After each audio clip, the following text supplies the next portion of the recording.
Posibleng makasuhan ng gross inexcusable negligence si dating House Speaker Martin Romualdez kaugnay ng anomalya sa flood control projects. Sinasabi natin na nalilihis na tayo ng investigasyon.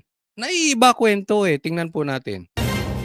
Ayon kay Ombudsman Boying Rimulya, may pananagutan si Romualdez sa pagkakatalaga ni dating Ako Bicol Party List Representative Zaldi Co bilang Appropriations Committee Chairman na may kinalaman sa maanuwalyang mga proyekto. Yan, sinabi niya, si Tambi,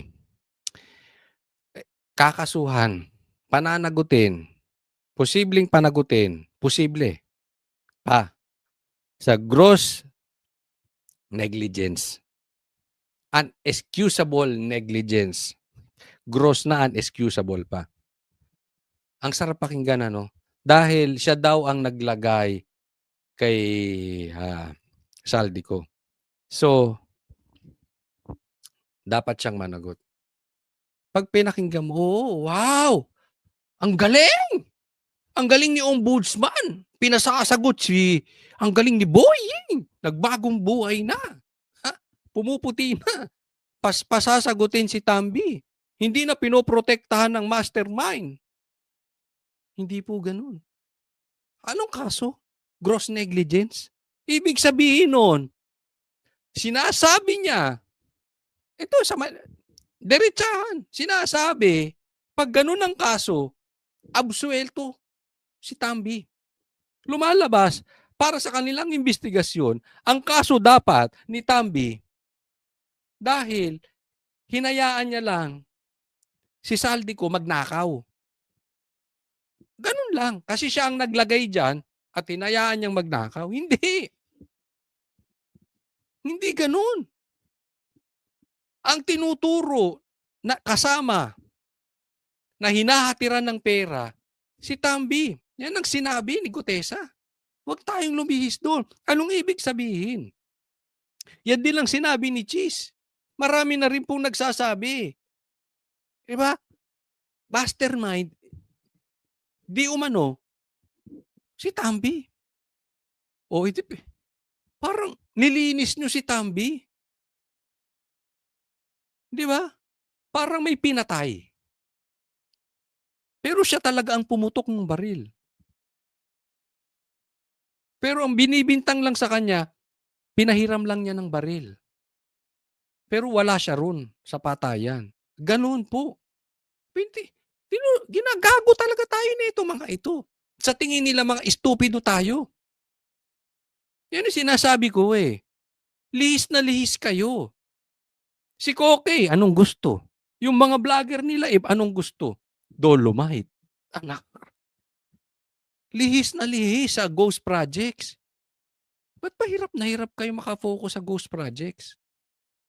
At hindi ghost projects, yung mastermind ng ghost projects. Git ni Rimulya, kahit pinili sa plenaryo si Ko, alam ng lahat na ito'y choice ng speaker. Kaya naman posibleng isama si Romualdez sa mga kakasuhan ng gross negligence. Posibleng kakasuhan. No, di ba? Ang galing ni Ang galing talaga ni Boying. Parang ang linis niya. Parang ang puti-puti niya. Ganoon, di ba? Parang pinoproject niyang napakaputi niya. Kasama sila Ko at dating DPWH Secretary Manuel Bonoan. Wala pa namang tugon ang kampo ni Romualdez. Hindi talaga tutugon yan. Mati siya dyan Mati siya dyan. Sinasabi ko sa inyo. Hindi. Party list? Bilyon, trilyon ng perang pinaiikot. Diba anong sabi ni VP Sara? Ang may hawak ng pera ng Pilipinas, Saldico at saka si Tambi lang. Napaka-powerful naman itong party list na to. Hindi ako maniniwala at walang naniniwala except yung Pinklawan at saka yung mga loyalistang trolls na hindi kasabwat to si Tambi. Hindi natin masisisi taong bayan. Sa katunayan, hindi nga po pwedeng hindi kasabwat din si Bongbong Marcos. Ito, tingnan nyo. Isa pa tong panglilihis. Tingnan nyo. Ito, pag-usapan naman natin. Discarding ICI naman, Sige. Sa interim report ng Independent Commission for Infrastructure o ICI, ghost project umano ang 72.3 million pesos na riverbank protection structure sa Plaridel, Bulacan, isang proyektong hindi umano natapos pero nabayaran. Kasunod niyan, inirerekomenda ng komisyon na silipin ng Office of the Ombudsman kung may nilabag sa Code of Conduct and Ethical Standards for Public Officials, sina dating Public Works Secretary Manuel Bonoan at mga ex-undersecretary Roberto Bernardo at Maria Catalina Cabral.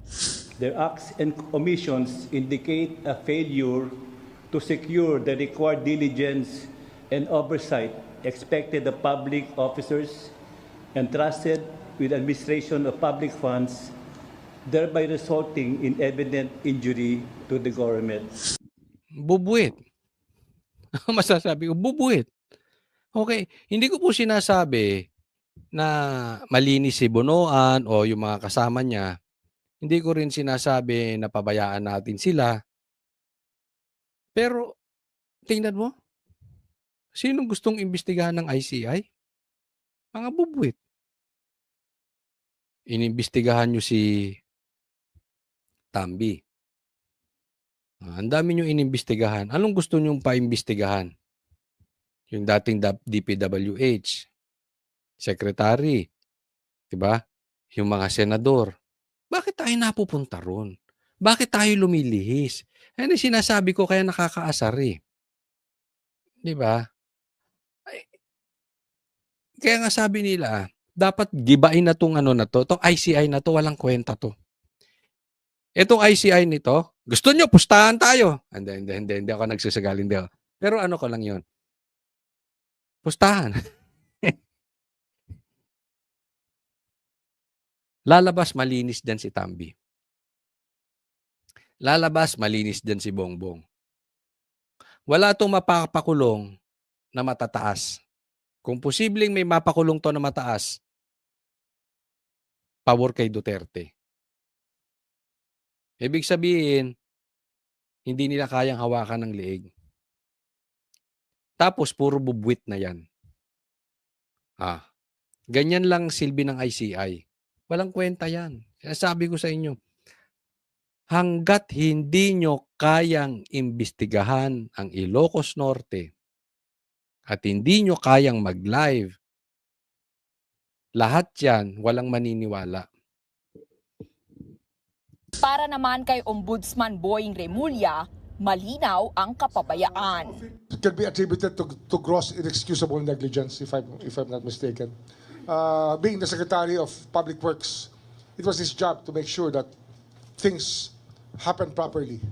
Kasama rin sa pinaiimbestigahan ng ilang district engineers at kontraktor ng proyekto, gaya ni na Henry Alcantara at Bryce Hernandez at Yumir Villanueva ng Top Notch Catalyst Construction. Meron ako nakausap dating nasa DPWH. Sabi niya, Coach, si ganito malinis, si ganito hindi, si ganito malinis, si ganito. Sabi ko, wala akong issue dyan sa DPWH. Hayaan ko korte maghusga dyan. Kung meron silang ninakaw, bahala korte. Kung sila'y malinis, bahala na rin ang korte. Sa madaling salita, hindi yan ang focus ko.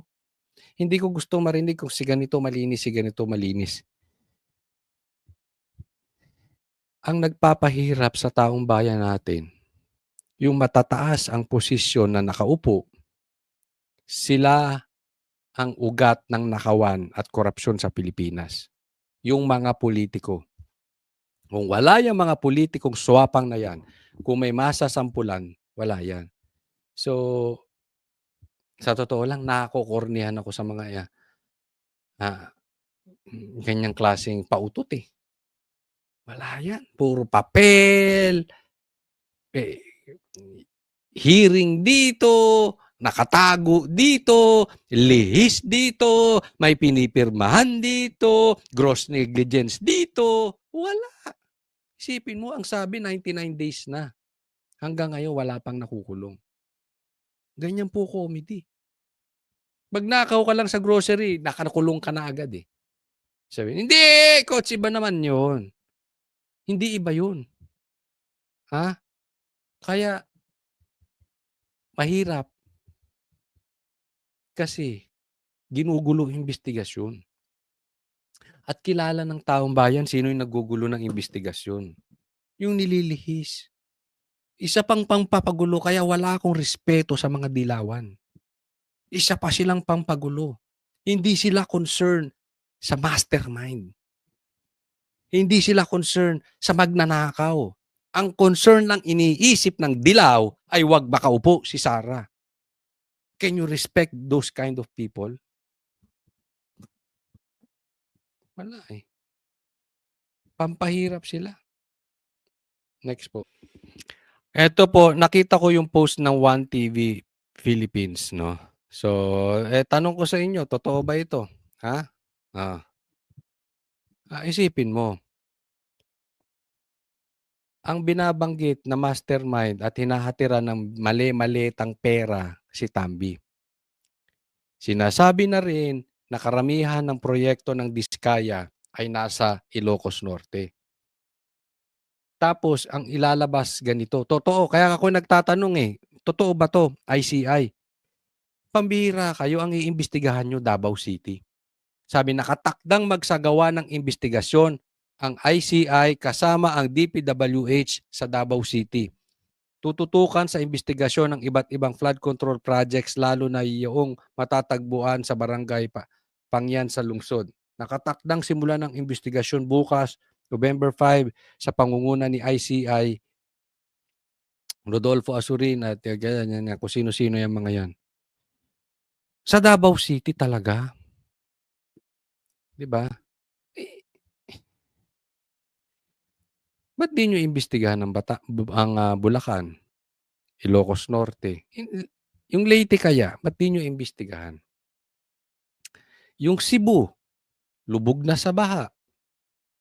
Ba't hindi kaya doon kayo mag-focus? Huwag naman tayong lumihis ng lumihis.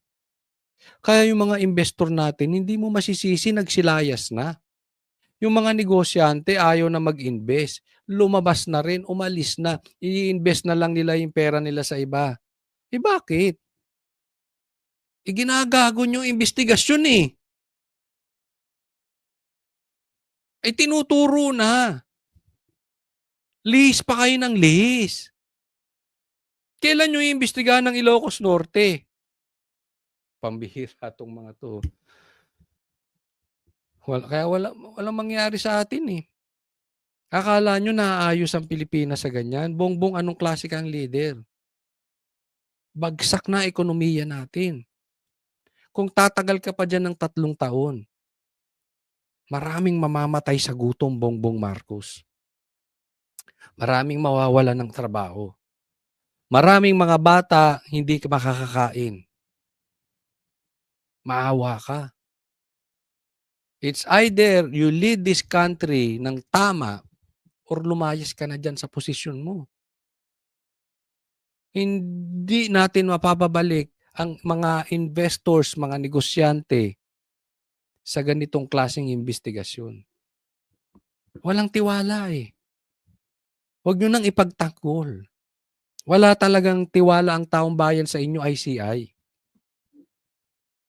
Kasi kung epektibo kayo at nakikita nilang di ibig sana kahit papaano nagiging stable ang investment ng stocks natin. Hindi nagagalit ang taong bayan. Parang tinayo kayo, wala rin kayong kwenta, ICI. Buwagin nyo na yan.